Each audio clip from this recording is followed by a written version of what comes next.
Защо сте дошли днес на празника? Вижте какво ще ви кажа, аз идвам за първи път. Бях само чувал, че има такава местност. Знае за нея, нали? И за първ път идвам и останах с много добри впечатления. Разбрах, че в България има вярващи хора, което ме много радва. И то предимно млади хора. Общо взето, помага съм. Ще изчакаме да мине литургията.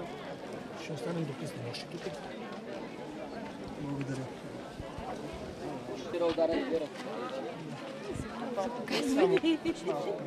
Как искаш? Как? Идем.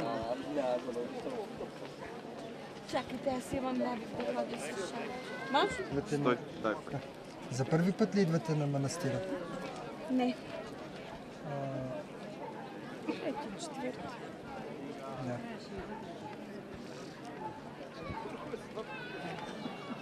Смей се ти си. Какво знам за Кръстова гора? Знам, че историята тръгва от отец Йордан, който с много тежък труд физически, даже и с съпротивление, и с много такива хора са му пречили тогава в уния години, които ние познаваме и моето поколение знае, че тогава трябвало много смелост и много дързост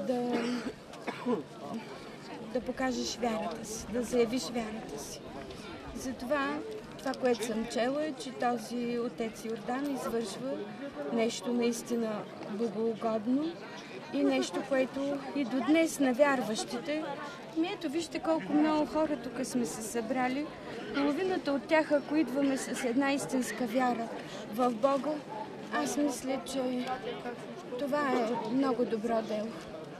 И българина, особено от тези 20-25 години насам, така наречения преход, има огромна нужда, въпиюща нужда от такива места, които да му дават вяра, да го насочват към вярата, да го подтикват към вярата, да засилват вярата.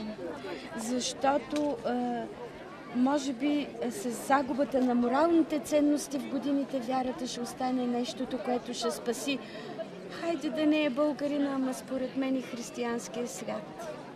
Борбата май, както се пише там в Откровението на Йоан, да не греша, начинаеща съм в това отношение, но борбата между религиите ще бъде много тежка и много страшна. Не мисля, нямам мнение за страшния, за потопа, за края на света и така нататък. Но мисля, че годините и сега са страшни. Времена на изпитание, на всичко. И на вяра, и на морал, на ценности. За това, че вярата, според мен, е в основата. А Кръстова гора е едно от мястото, което дава много повече, отколкото който да очаква. И когато човек дойде тук, особено в петък вечерта, идвала съм и други петъци, това, което съм чела в книгите Единението с Бога, тук го усещам на живо, усещам го действащо, реално. А вие откъде идвате? От Хасково. И редовно ходя на служба в Успение Богородично в Хасково, една от най-големите църкви. Свещеник Антоний. Благодарим ви. И аз на вас. Защо сте дошли днес на празника? Ами, защото сме вярващи и знаем, че хубаво да дойдем точно на днешния ден, на Христов ден. А какво знаете за местността Кръстова гора и въобще за манастира?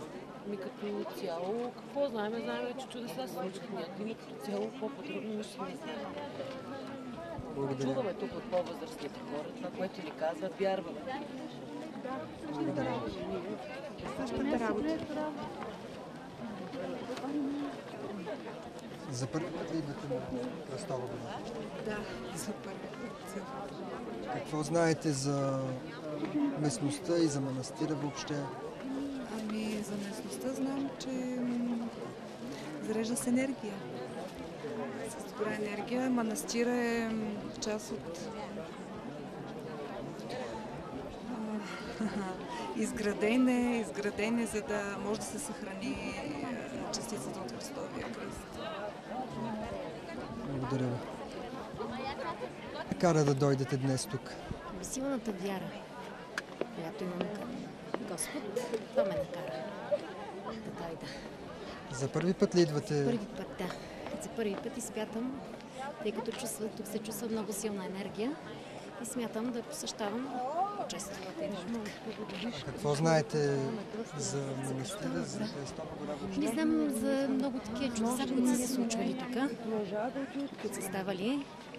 Съм чела за манастира. Знам, че тук се намира част от кръста, който съм чела. И това ме накара, може би, да дойде. От Сандански.